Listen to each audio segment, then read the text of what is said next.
బీసీలకు 42% రిజర్వేషన్ల పైన అనేక బీసీ సంఘాలంతా కూడా మొదటి నుంచి కొట్లాడుతూ ఉన్నాయి. దాంట్లో భాగంగానే ఒక పక్కన కాంగ్రెస్ పార్టీ పెట్టినటువంటి మేనిఫెస్టో పెట్టినటువంటి అంశం 42% రిజర్వేషన్లు ఇచ్చిన తర్వాతనే ఎన్నికలకు వెళ్తామంటూ మొన్న ఆల్రెడీ ఎన్నికలు కూడా అయిపోయినాయి. సో అక్కడ పార్టీ పరంగా ఇస్తామని చెప్పేసి కాంగ్రెస్ పార్టీ కూడా మోసం చేసింది అన్నట్టుగా తెలుస్తూ ఉంది. మరో పక్కన రేపు జరగనున్నటువంటి మున్సిపల్ ఎన్నికల్లో జెడ్పీటీసీ ఎంపీటీసీ ఎన్నికలు సైతం కూడా ఇదే విధంగా జరుపుతామన్నటువంటి కొన్ని వార్తలు వస్తున్నటువంటి సందర్భం ఉంది. ఇదే నేపథ్యంలో బీసీ సంఘాలంతా కూడా ఇప్పుడు రాష్ట్ర ప్రభుత్వం పైన ఫైర్ అవుతా ఉన్నటువంటి సిచ్యువేషన్ కనబడతా ఉంది. మాట్లాడదాం. మనతో పాటు బీసీ సంక్షేమ సంఘం జాతీయ అధ్యక్షులైనటువంటి జాజుల శ్రీనివాస్ గౌడ్. నమస్తే.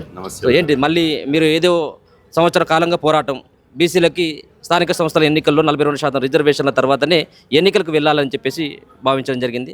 సో ఎక్కడ కూడా ప్రభుత్వాలు అయితే మీరు పెట్టినటువంటి ఒత్తిడే కావచ్చు, మీరు పెట్టినటువంటి ప్రపోజల్కి ఇక్కడ కూడా తలగ్గినట్టు అనేది కనబడట్లేదు. నెక్స్ట్ మళ్ళీ మున్సిపల్ ఎన్నికలకి సంసిద్ధమవుతున్నటువంటి ఈ పరిస్థితుల్లో బీసీ సంఘాల నేతలుగా ఏం చేయబోతా ఉన్నారు? ఇప్పుడు బీసీ సమాజం నిరంతరం మా ఆకాంక్షలు నెరవేర్చడం కోసం పోరాడుతూనే ఉంది. ఇలా ప్రభుత్వాలు మా ఆకాంక్షలను గౌరవించి పార్టీలు ప్రభుత్వాలు గౌరవిస్తే వారు 4 కాలాల పాటు ఉంటారు. లేకపోతే ఇలా గత ప్రభుత్వంలో ఏ ప్రభుత్వమైనా కావచ్చు, అధికార పార్టీ ఉండి 80% స్థానాలు సర్పంచ్ స్థానాలు అధికార పార్టీ గెలిచేది. మరి ఇలా కాంగ్రెస్ ప్రభుత్వం 60% స్థానాలకు ఎందుకు పడిపోయింది? స్వతంత్రులు గెలిచినటువంటి స్థానాలు, రెబల్ గెలిచినటువంటి సర్పంచ్ స్థానాలు కూడా మాయే అని రేవంత్ రెడ్డి గారు ఎందుకు వెనుకేసుకుంటున్నాడు? అంటే కాంగ్రెస్ పార్టీ ఇలా బీసీలకు ఇచ్చినటువంటి మాటను అమలు చేయడం లేదని చెప్పి ఇలా బీసీ సమాజం కాంగ్రెస్ పార్టీ గుణపాఠం చెప్పినట్టే కదా సర్పంచ్ ఎన్నికల్లో. అదేవిధంగా బీఆర్ఎస్ పార్టీ ఇలా ప్రధాన పాత్ర పోషిస్తున్నటువంటి 33%కే పరిమితమైంది కదా. పచ్చి బీసీ వ్యతిరేక పార్టీ అయినటువంటి బీజేపీ పార్టీ ఇలా స్వతంత్రులు 1873 మంది సర్పంచులు గెలిస్తే 700 సర్పంచులు కూడా గెలవలే. ఇంకా వాళ్ళ లెక్కలు ఎట్లున్నాయో ఆగమాగం అగమ్య గోచరంగా ఉన్నట్టున్నాయి. 700 సర్పంచులు కూడా గెలవనటువంటి బీజేపీ కూడా జబ్బలు జరుచుకుంటుంది కదా. అంటే ఈ పార్టీలకు ప్రజలు బుద్ధి చెప్పడానికి, బీసీ సమాజం బుద్ధి చెప్పడానికి సర్పంచ్ గ్రామ పంచాయతీ ఎన్నికలను ఒక వేదిక చేసుకుని ఒకటి. రెండోది, మా పోరాటం అనేది నిరంతరంగా బీసీలను వాళ్ళ హక్కుల కోసం బీసీ ఉద్యమంలో భాగస్వామ్యం చేయడం ఒకటైతే, ఇలా నిరంతరంగా చేసే పోరాటం మూలంగా బీసీలలో సామాజిక చైతన్యం, రాజకీయ చైతన్యం తేడమే లక్ష్యంగా పోరాడుతుంది. ఈరోజు మా పోరాటం వల్ల మా సోదర ఎస్సీ ఎస్టీ మైనార్టీలను కలుపుకొని ఇలా మొత్తంగా ఈ బహుజన సమాజం పోరాటం మూలంగా గతంలో ఎన్నడూ లేని విధంగా, మీరు చరిత్ర తీయండి, గతంలో ఎన్నడూ లేని విధంగా బీసీ ఎస్సీ ఎస్టీ మైనార్టీలు 86% సర్పంచులు గెలవగలిగారు. 30% గెలిచేటువంటి అగ్రకుల సర్పంచులని 14% కుదించబడ్డారు. 14%కు పరిమితం చేయబడ్డది. మరి బీసీలలో వస్తున్నటువంటి రాజకీయ పోరాటం, బీసీలలో వస్తున్నటువంటి రాజకీయ చైతన్యం కాదా ఇది? కాబట్టి ఖచ్చితంగా ఇప్పుడు ఇంచుమించు వాళ్ళ జనాభా ఎంత? 9%, 10%. అంటే వాళ్ళ జనాభా కంటే 4% మాత్రమే సర్పంచ్ స్థానాలు గెలిచారు. ఈ చైతన్యాన్ని మేము ఒకవైపు మా హక్కుల కోసం, డిమాండ్ల కోసం ప్రభుత్వాల మీద కొట్లాడుతూనే ఈ చైతన్యాన్ని రేపు చట్టసభల్లో ఎమ్మెల్యేను గెలిపించుకోవడంలో, పార్లమెంట్ సభ్యులను గెలిపించుకోవడంలో ఇలా ముందుకు తీసుకుపోతాం. అంతిమంగా ఊరు మాదే, అది ముఖ్యమంత్రి సీటు మాదే అనే నినాదంతో మొత్తంగా తెలంగాణ రాష్ట్రంలో ఒక బీసీ బిడ్డ ముఖ్యమంత్రి అయ్యే విధంగా ఈ బీసీ ఉద్యమాన్ని తీసుకుపోతాం. ఇది నిరంతరమైనటువంటి దీర్ఘకాలిక ఉద్యమం. తాత్కాలికంగా అప్పటిదప్పుడు ఈ రాజకీయ పార్టీలు వేసేటువంటి పిప్పర్మెంట్లు, ఇలా బిస్కెట్లతోటి రాజీపడే ప్రసక్తి లేదు. ఖచ్చితంగా మా సుదీర్ఘమైనటువంటి పోరాటం 42% రిజర్వేషన్ సాధించడం. ఏ ఉద్యమమైనా, తెలంగాణ ఉద్యమం తొలి దశ, మలి దశ ఉద్యమం నడిచింది, స్వాతంత్ర ఉద్యమం నడిచింది, నక్సల్బరీ ఉద్యమం నడిచింది. ఏ ఉద్యమమైనా ఇలా తాత్కాలికంగా 2 ఏళ్లనో 3 ఏళ్లనో 6 నెలలనో పరిష్కారం అయ్యే పరిస్థితులు సుదీర్ఘంగా మాకు కూడా తెలుసు. కాబట్టి సుదీర్ఘంగా మేము పోరాడుతూనే ఉంటాం. ఈ 2 సంవత్సరాల్లో కాంగ్రెస్ పార్టీ అధికారంలోకి వచ్చిన తర్వాత ఈ 2 సంవత్సరాల కాలంలో బీసీ రిజర్వేషన్ల అంశం ఇలా తెలంగాణ సమాజంలో, తెలంగాణ రాష్ట్రంలో ఒక ఎజెండా మీదకి దిగలిగాం. ఇలా ప్రతిరోజు ఎక్కడో ఒక చోట, ఏదో ఒక గ్రామంలో, కుగ్రామం నుంచి మొదలుకుంటే పట్టణాల వరకు ఇలా రౌండ్ టేబుల్లో, సదస్సులో, ర్యాలీలో, ధర్నాలో, దీక్షలో, అదేవిధంగా బంద్లో, ధర్నాలో, గెట్ టుగెదర్లో బీసీ భావజాలం అనేది పట్టణాలకే పరిమితమైనటువంటి బీసీ భావజాలం పల్లెకు బాకింది. కాబట్టి ఇది మేము మా విజయంగా భావిస్తాం.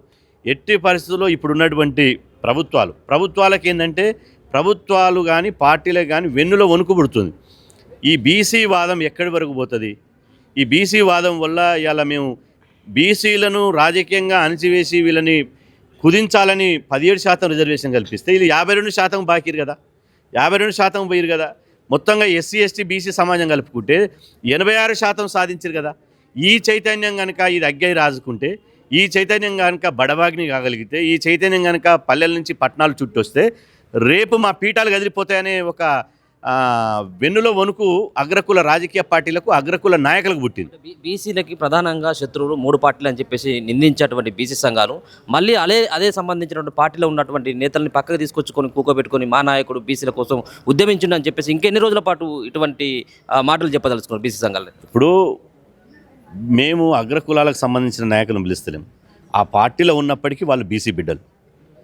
మేము కలిసి వచ్చే ఉద్యమం ఒక్క సంఘంతోటో లేకపోతే ఒకరిద్దరు వ్యక్తులతోటో ఉద్యమం విజయవంతం కాదు.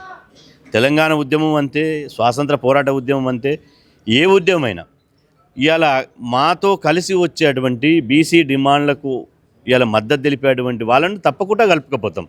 తప్పేముంది? ఇవాళ ఎవరైతే మా రిజర్వేషన్లకు వ్యతిరేకులు ఉన్నారో, ఎవరైతే బీసీ రిజర్వేషన్లు కాకుండా అడ్డుకుంటున్నారో వాళ్ళకు మాత్రం వ్యతిరేకంగా పోరాటం చేస్తాం. మేము గతం నుంచి చెప్తున్నాం, మేము అగ్రకులాలకు కూడా వ్యతిరేకం కాదు, కానీ అగ్రకులాలలో ఉన్నటువంటి ఆధిపత్యం చేసే వాళ్ళకు మాత్రమే మేము వ్యతిరేకం. అగ్రకులాల్లో ఉన్నటువంటి వాళ్ళు బీసీ సమాజం కోసం కలిసి వస్తే మేము కాదంటామా? ఇలా ఏ రిజర్వేషన్ అయినా, ఏ డిమాండ్ అయినా పార్లమెంట్లో కానీ అసెంబ్లీలో కానీ నెరవేర్చాలంటే అందరి సహకారంతో అది సాధ్యమవుతుంది. పార్లమెంట్ మన సమావేశాలు జరిగినాయి. బీజేపీ పార్టీ పైన ప్రెషర్ తీసుకురావాల్సినటువంటి కాంగ్రెస్ పార్టీ అక్కడ నోరెత్తకపోవడం, ఇక్కడ ఉన్నటువంటి కాంగ్రెస్ పార్టీ పైన ఒత్తిడి తీసుకురావాల్సినటువంటి బీజేపీ పార్టీ, బీఆర్ఎస్ పార్టీ సైతం కూడా బీసీ రిజర్వేషన్ల పైన మాట్లాడకపోవడం ఏ విధంగా అర్థం చేసుకోవచ్చు? ఇప్పుడు మేము మొదటి నుంచి చెప్తున్నాము, పార్టీల హృదయాలకు వెళ్ళి 42% రిజర్వేషన్ కల్పించాలని హృదయంలోకి వెళ్ళి రావడం లేదని మాకు తెలిసిపోతుంది. కేవలం పెదవులతోటి, కొస పెదవులతోటి మాత్రమే బీసీల ఓట్ల కోసం, బీసీల యొక్క మద్దతు కోసం మాత్రమే మాట్లాడుతున్నట్టు స్పష్టమైంది. మొన్న శీతాకాల పార్లమెంట్ సమావేశాలు జరిగినాయి. శీతాకాల పార్లమెంట్ సమావేశాలు జరిగితే అడగాల్సిన రాహుల్ గాంధీ ఫారెన్ ట్రిప్పులు ఉన్నాడు, చేయాల్సిన నరేంద్ర మోడీ గారు కూడా ఫారెన్ ట్రిప్పులు ఉన్నాడు. ఇద్దరు విదేశాల్లో తిరిగిరు. పార్లమెంటులో మాత్రం పనికిరాని సమస్యలను, పనికిరాని విషయాలను, పార్లమెంటులో ప్రజలకు సంబంధం లేనటువంటి విషయాలను చర్చకు తీసుకొచ్చారు. మేము అందుకని అడుగుతున్నాం, ఇవాళ మీకు నిజంగా చిత్తశుద్ధి ఉంటే అడగాల్సిన వాళ్ళు అడగాలి, చేయాల్సిన వాళ్ళు చేయాలి. అడగాల్సిన వాళ్ళు అడిగే వరకు, చేయాల్సిన వాళ్ళు చేసే వరకు మా పోరాటం ఉంటుంది. వాళ్ళ మీద నిరంతరం ఒత్తిడి తీసుకురావాలి. ఎందుకు అంటే ఇవాళ ప్రజాస్వామ్యం ఏంటంటే ఒక్కసారి ఓటేస్తే 5 ఏళ్ళు వాడే ఉంటాడు. ఈ 5 ఏళ్లలో మళ్ళీ రీకాల్ వ్యవస్థ లేదు. మనం వానికి బద్ధశత్రువు వ్యవహరిస్తున్నాం, వానికి వ్యతిరేకంగా పోరాటం చేస్తున్నాం, మళ్ళీ వెనకకి తీసుకురాలేము. కాబట్టి 5 ఏళ్ళు ఆ పాలకుడు ఉంటాడు. కాబట్టి ఆ పాలకుడు మన ఓటు వేసుకుని మన మద్దతు తీసుకున్నాడు. కాబట్టి వాళ్ళని వంగబెట్టి, వాళ్ళ మీద బండబెట్టి ఖచ్చితంగా మా డిమాండ్ల మీద పనిచేయించేటువంటి ప్రత్యామ్నాయాన్ని, పనిచేయించవలసినటువంటి అవసరాన్ని వాళ్ళ మీద తీసుకొచ్చి నిరంతర ఒత్తిడి తీసుకొస్తే తప్ప ఈ డిమాండ్లు నెరవేర్చేటువంటి పరిస్థితి లేదు. కాబట్టి మేము మొన్న ఢిల్లీలో కూడా చలో ఢిల్లీ పెట్టినాం. ఎమకలు ఉరికే చలిలో కూడా ఢిల్లీ పెట్టి అక్కడ కూడా మేము డిమాండ్ చేస్తాం, రాహుల్ గాంధీ నువ్వు మైలురాయి లాంటి వాళ్ళని లెక్క ఉన్నావు, నువ్వు కేవలం 50% రిజర్వేషన్ల పరిమితి ఎత్తేయాలని బయట మాట్లాడుతున్నావు కానీ పార్లమెంట్లో మాట్లాడతలేవు. నిజంగా రాహుల్ గాంధీ గారికి బీసీల మీద చిత్తశుద్ధి ఉంటే మీరు ఖచ్చితంగా పార్లమెంట్లో మాట్లాడని చెప్పి మేము డిమాండ్ చేసినాం. నరేంద్ర మోదీ గారి ప్రభుత్వం మీద కూడా మీకు తెలుసు, బీజేపీ అంటేనే బీసీ రిజర్వేషన్ల వ్యతిరేక పార్టీ అయిపోయింది బీజేపీ. బీసీల రిజర్వేషన్లు ఆమోదించకుండా మోకాలడ్డి గవర్నర్ గారిని, రాష్ట్రపతి గారిని ఇవాళ వాళ్ళని మీద ఒత్తిడి తీసుకొచ్చి న్యాయపరమైనటువంటి సామాజిక న్యాయం చేసేటువంటి రిజర్వేషన్ అడ్డుకుంటుంది. కాబట్టి ఖచ్చితంగా వాళ్ళిద్దరి మీద మేము పోరాటం చేస్తాం. బీసీ సంఘాల నేతలు కొంతమంది అమ్ముడు పోయినటువంటి విమర్శ కూడా ప్రధానంగా పార్టీల కొమ్ము కాసేటువంటి సంఘాలు కూడా ఉన్నాయన్నటువంటి విమర్శ కూడా ఉంది. ముఖ్యంగా మీ పైన కూడా గతంలో బీసీ రిజర్వేషన్ల పైన అసెంబ్లీలో తీర్మానం చేసిన తర్వాత మీరు రేవంత్ రెడ్డిని కలవడం, దాని తర్వాత పాలాభిషేకాలకు సంబంధించినటువంటి అంశం తెర మీదకి వచ్చినప్పుడు జాజుల శ్రీనివాస్ ఆల్రెడీ కాంగ్రెస్ పార్టీతో ములాఖాత్ అన్నటువంటి విమర్శ కూడా మీ పట్ల ఉన్నది. ఇప్పుడేమో బీసీ సంఘాలంతా కూడా పార్టీలకు అమ్ముడిపోయినటువంటి విమర్శలు కూడా ఎదుర్కొంటుంది. సో బీసీ సంఘాల నేతలుగా దీన్ని ఏ విధంగా సమర్థించుకుంటారు? ఇప్పుడు కొంతమంది అవగాహన లేనటువంటి వాళ్ళు, కొత్త బిచ్చగాళ్ళు, ఈ బీసీ ఉద్యమం మీద ఎలాంటి అనుభవం లేనటువంటి వాళ్ళు రకరకాల మాట్లాడుతుంటారు. వాళ్ళ మాటలు పట్టించుకోవాల్సిన అవసరం లేదు. బీసీ సమాజానికి నిజంగా ఏం కావాలనో మాకు తెలుసు. ఇలా విద్యార్థి దశ నుంచి ఏ పార్టీ జెండా పట్టకుండా, ఒక్క పదవి ఆశించకుండా, ఏ రోజు ఏ ప్రభుత్వం దగ్గర చిన్న పైరవి చేయకుండా ఇలా 1996 నుంచి 2020 రేపు తెల్లారితే 2026 వస్తుంది. 1996 నుంచి 26 వరకు నిక్కచ్చిగా నిజాయితీగా పదవుల కోసం పెదవులు మూసుకోకుండా పోరాటం చేసేటువంటి నాయకుడు జాజుల శ్రీనివాస్ గౌడ్. కాబట్టి ఇవాళ ఏ ప్రభుత్వం అయితే ఉంటుందో ఆ ప్రభుత్వము చేయాల్సినటువంటి బాధ్యత ఆ ప్రభుత్వాల మీద ఉంటుంది. కాబట్టి ఖచ్చితంగా కలుస్తాము. ఆ రోజు అంబేద్కర్ గారు ఇలా బ్రిటిష్ వాళ్ళని కలిసిండు. ఆ రోజు అంబేద్కర్ గారు కేంద్రంలో ఉన్నటువంటి కాంగ్రెస్ ప్రభుత్వ పెద్దలను కలిసిండు. అంబేద్కర్ గారు ఒకవైపు పోరాటం చేసిండు, ఒకవైపు భావజాల ఉద్యమాన్ని చేసిండు, ఇంకొకసారి దౌత్యము చేసిండు. కాబట్టి ఉద్యమం అంటే ఒకే తీరు ఉండదు. ఉద్యమం గురించి వనమాలు తెలియనటువంటి వాళ్ళు ఉన్నారు చాలామంది. ఉద్యమం అంటే రోజు ధర్నా చేయడం ఉద్యమం కాదు. ఉద్యమం అంటే రౌండ్ టేబుల్ సమావేశాలు పెట్టి లేకపోతే మైకులు దొరికితే దంచి కొట్టుడు కాదు.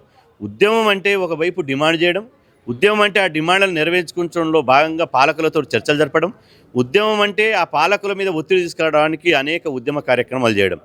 అందులో భాగంగా మంచి చేసినప్పుడు రిసీవ్ చేసుకుంటాం.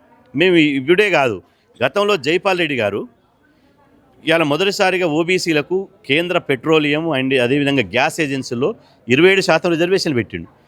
జైపాల్ రెడ్డి గారు కూడా రిజర్వేషన్లు పెట్టినందుకు మేము అభినందించినాం. అదేవిధంగా కామారెడ్డి డిక్లరేషన్ అమలు చేస్తా 42% కోసం కులగణన చేసి జీవో నెంబర్ 9 విడుదల చేసి రిజర్వేషన్లు ప్రకటించి నామినేషన్లు వేసే దశకు రేవంత్ రెడ్డి గారు తీసుకుపోయారు. ఆ దశలో రేవంత్ రెడ్డి గారిని అభినందించాను. మేము పాలాభిషేకం ఎప్పుడు చేయలే. మేము ఇక్కడ కాదు, నేను బీఆర్ఎస్ భవన్లో బీఆర్ఎస్ నాయకుల ముందు చెప్పినాం, అగ్రకులాల నాయకులకు మేము బతుకున్నన్ని రోజులు పాలాభిషేకాలు క్షీరాభిషేకాలు చేయము.